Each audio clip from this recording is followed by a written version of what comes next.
and welcome to another teen episode of Charlie Chapters. Today we are reading the first chapter of The Music of What Happens by Bill Konigsberg. It's such a sweet story, and I'm really excited for you to hear it. Enjoy! The Music of What Happens by Bill Konigsberg. Chapter 1. Max. There's this thing my dad taught me when I was a kid. One time when I was 8, and he was swinging me around the living room by my ankles. Man, I used to love that, flying free with that centrifugal force, knowing that if my dad let me go, I'd go flying. He got a little wild this one time, I guess, and my head thwacked against the armoire where we keep board games. The world went spinny and a sharp pain radiated against my skull. I was shocked, too, which I guess is why I didn't cry right away, but then I did. "This is when you warrior up," he said as my tears fell. "Pain doesn't mean that much." I sat on the floor crying and rubbing the spot on my forehead that would soon turn into a purple bruise in the shape of Texas just above my right eye. Kept wailing and waiting for my mom to come and make it feel all better. But I guess she was out buying groceries because she didn't come for the longest time, and Dad turned on the TV and ignored me. He wasn't the perfect dad while he lived with us, but he was right about this one thing. My tears dried, my headache went away, and I sat down next to him and watched the end of the Cardinals game. And when he cracked a joke about how Kurt Warner's wife looked like a boy, I laughed a little. I came away realizing I had powers I didn't know I had. I was a freaking warrior. That's the lesson I'm thinking about 9 years later as I stand here at the Gilbert Farmers Market with my mom, freaked out about whatever the hell last night was. I'm thinking about the shit show that went down when I skulked in at 6 a.m. to my mom standing there, arms crossed, brow furrowed fierce. As I look around the market, I'm realizing that I could freak the fuck out about everything, or I could warrior up. I force a smile, choosing the latter. And when my mom's enthusiasm for grass-fed beef makes her start saying creepy things she probably doesn't mean to the seller guy, I decide it's time for this warrior to wander off on my own. "I can't wait until I get your beef in my stew," she says, and since she's my mom and that's disgusting, I say, I'm gonna hit the food trucks." She glances my way and says, "You watch yourself, Maximo. No more trouble, you hear?" Cumin, creosote, the bleeding of cicadas in my heartbeat, pounding. No, nope. I nod, gulp, and hurry away. The fine people of the Gilbert Farmers Market do not need to know my business. I love the Saturday morning farmers market.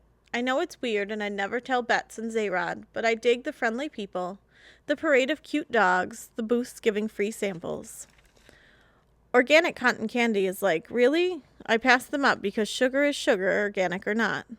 I like the hot sauce guys, homeboys. Anything spicy is good to me, and they give you chips to sample the sauces, so double win. I'm a closet foodie. The amigos don't know, but at home I will sometimes cook dinner. Mom's the tamale queen, but I like to cook Asian, Italian, French. It's fun to experiment in the kitchen. Give me some garlic, soy, and sugar, and I can whip up some magic with just about any protein. I try a few samples and head to the food trucks because everything tastes better coming off a truck. I've sampled them all. There's a kettle corn truck, a waffle truck, my favorite, a burrito truck, and one that makes ceviche, and then there's this new one at the end of the aisle. The exterior is dirty and faded white, and it says Coq au vin across the top in blood red Comic Sans lettering, which looks a little amateurish. There's an angry-looking cartoon chicken standing there with its arms crossed and its eyebrows raised like it's about to peck someone's head off. Above it is an upside-down fryer held by a short, squat Mario Brothers kind of guy. He's using the fryer as a chicken catcher, like he's about to capture the angry bird. I walk closer to check out their menu. That's when I see the skinny kid who sits in the back of my AP Language and Composition in the ordering window, looking like he'd rather be anywhere else in the world. My chest tightens. The kid is just striking? It's a weird word, but I don't know what else to call him. He's rail thin, super quiet, with a strong nose and a triangle mouth with narrow lips, all angularity and sinew. Sometimes in class I find myself staring at him and thinking about how he's all simple lines, no extra anything. When he did his oral report a few weeks ago on This I Believe, he stood up and lazily ambled to the front of the class, and it was almost like a dance, the way his long limbs moved. I couldn't take my eyes off of him. I remember wondering what it would feel like to be that spare. And then he spoke. They were maybe the first words I ever heard him say, and apparently what he believed in was yogurt. The logic went something like this, as best as I can remember.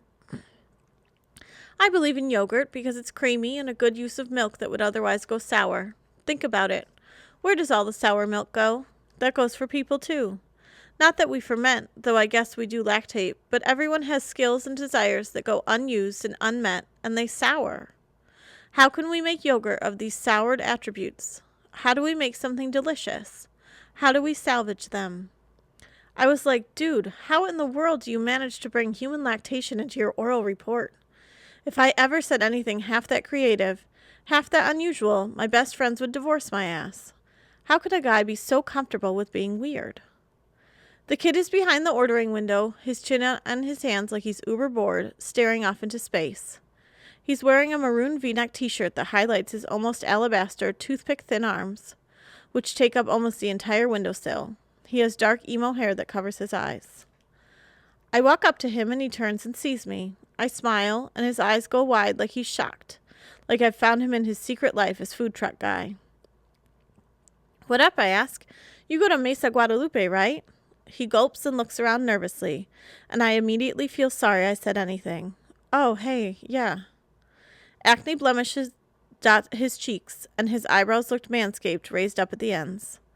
It makes him look a little bit like the angry chicken, or maybe just like he's questioning everything and everyone.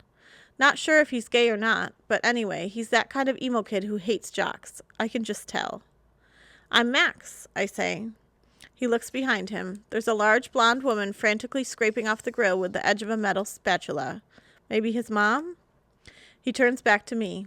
Jordan, he says, kind of monotone. Nice to meet you, and you work on a food truck. That's cool. Is it? He mumbles, raising an eyebrow, and I nod my head because, yeah, it totally is. I'm about to be sentenced to a summer at State Farm Insurance with my mom as punishment for a night I wish didn't even happen, and I'd much rather do this than that. I point to the truck and read the name. Quaccavini? I ask. Yup, he says, like he thinks it's embarrassing. We do Italian things with chicken. I laugh. There he goes again, saying shit I could never get away with. Italian things, eh? He raises his eyebrows twice in quick succession. It just makes his face more angular, and it's like I can't look away. This ain't exactly Florence. Well, it's almost Florence, Arizona, I guess. His voice is soft, a little high. Ha, so nothing too fancy, huh? He looks back at the hefty woman for a moment and then turns toward me, rolling his eyes. We fry chicken fingers in oil and put Italian seasoning on it, or sometimes mozzarella cheese and marinara sauce. Man, that should be Italian, yo, I deadpan, and Jordan's face animates for like a split second before he glances over his shoulder a second time, as if he's afraid of hurting the woman's feelings.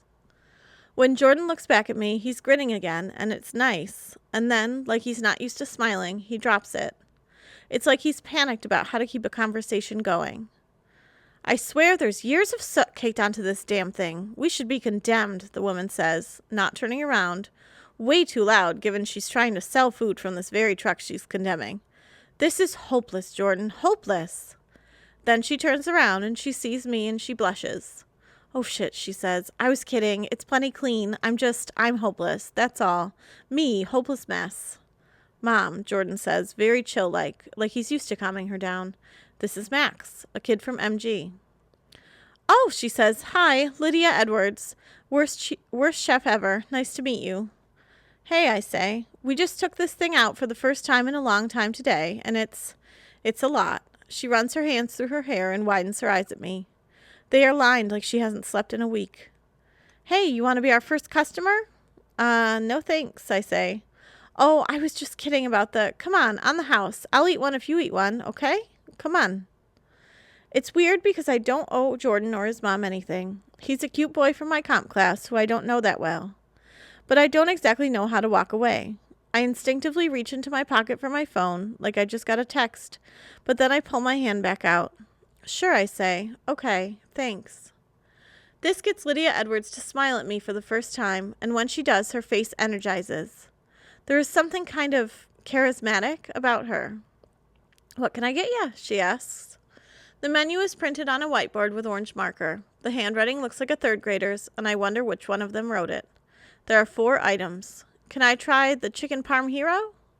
Her eyes light up and she says, "Oh my God, you're going to love it. Love it." She rushes to the back of the truck and I look at Jordan and I almost laugh because his expression is like, have you ever seen one of those TV shows about people behind bars in prison?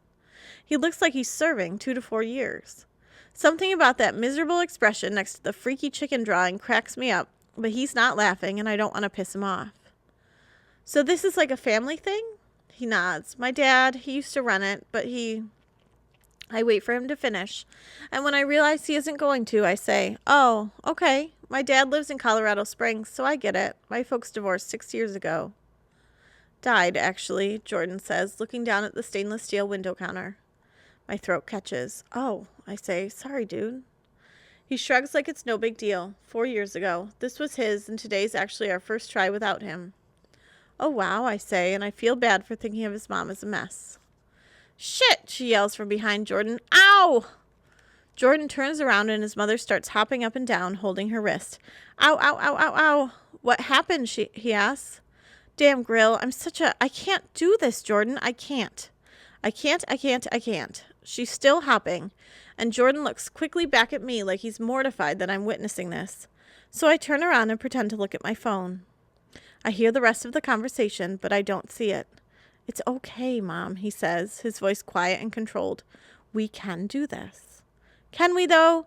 Do novices just jump in and excel at food truckery? We'll make it work, I promise. 4 months of back mortgage by July 5th? We're going to be homeless, Jordan. Homeless because I'm an idiot. And, Mom, stop, please. There's people. "Oh," she says, suddenly realizing that her mini meltdown is being watched. Not just by me, I turned around, I had to, but by a handful of other people who have come to witness the crazy. People are terrible. I'm a little terrible too, I guess. It's like how traffic slows around an accident, and you kind of know everyone is hoping to see a dead body. Jordan's mom buries her head into his bony shoulder, and Jordan turns his head to see all of us watching. He catches my eye, his jaw hardens, and he turns back away from us. He tries to speak softly, but somehow I can still hear him. "We're gonna be fine. I'll take care of it, I promise." "Oh, Jordan," she says, "here I am screwing everything up, and I don't deserve you. I really, really don't. What would I do without you?" I blush for Jordan just as he says, "Mom," and she launches into this kind of funny, mock-official voice. Sorry. Ignore, fine people of the Gilbert Farmers Market. Ignore, nothing to see here." Then she hugs Jordan and drops the voice. She says to him, "Oh, God, public meltdown. Sorry, sweetheart, I know this is not cute. The worst. Ugh." Things get quiet, and most of the dozen onlookers go on their ways. I should too, I know it. Mom is probably wondering where I wandered off to, but I stay because, well, I feel for Jordan. Tough draw in the mom department. He and his mom end their embrace, and she sees me standing there. Sorry, no sample, I'm hopeless on the grill. Vinny used to. She covers her face with her hands, and I'm like, please don't pull me more into this. I'm just trying to be a good dude. And I am a good dude, obviously, because I say, without thinking too much, "Can I help?" She looks up from her tears. "Can you grill?" I laugh. Yeah, I'm all right." She wipes her tears away. "Need a job? If you know anything about food, you've got it." I'm like, I wish you hit me up an hour ago, because that's when Mom gave me the news. "The summer of Max was over before it began," she explained. "Full-time at State Farm until senior year starts up, doing data entry, which will kill my soul." But then I think, maybe Mom would let me go if I actually got another job. So I ask, "Are you serious?" "Am I serious?" She deadpans. "Have you seen me in action? I'm a YouTube viral video waiting to happen. This is clearly not happening with me in charge." "What would I do?" I ask. I look to Jordan, and I can't quite tell from his expression if this is good or not. And then I remember the homeless comment, so I figure it's probably not a bad thing I'm doing from his way of thinking. I mean, run the truck, you and Jordan. Figure out how to make this thing work. Hearing it put like that is all I need, because hell yeah, I almost don't care what they pay me. It's like the perfect job. Take a food truck, make it work, save a family and their home. Failure not an option, which is what I'm at my best. I'd be like a superhero, really. In a world where a family's last hope is a food truck with a limited menu, Max Morrison isn't just a good Samaritan, he's a great one. He'll save the day as he always does. And a superhero not working at State Farm, so yeah. I'm in, I say, and Jordan doesn't react, and his mom lets out a dramatic sigh. Thank God, she says, and we make plans for me and Jordan to meet up the next day, as I have to get back to my mom and tell her the news. You're my savior, Lydia says, and I think, how hard can this be, to save a food truck? That's it for the first chapter of The Music of What Happens by Bill Konigsberg. If you liked it and want to hear more, come check it out. Have a good day.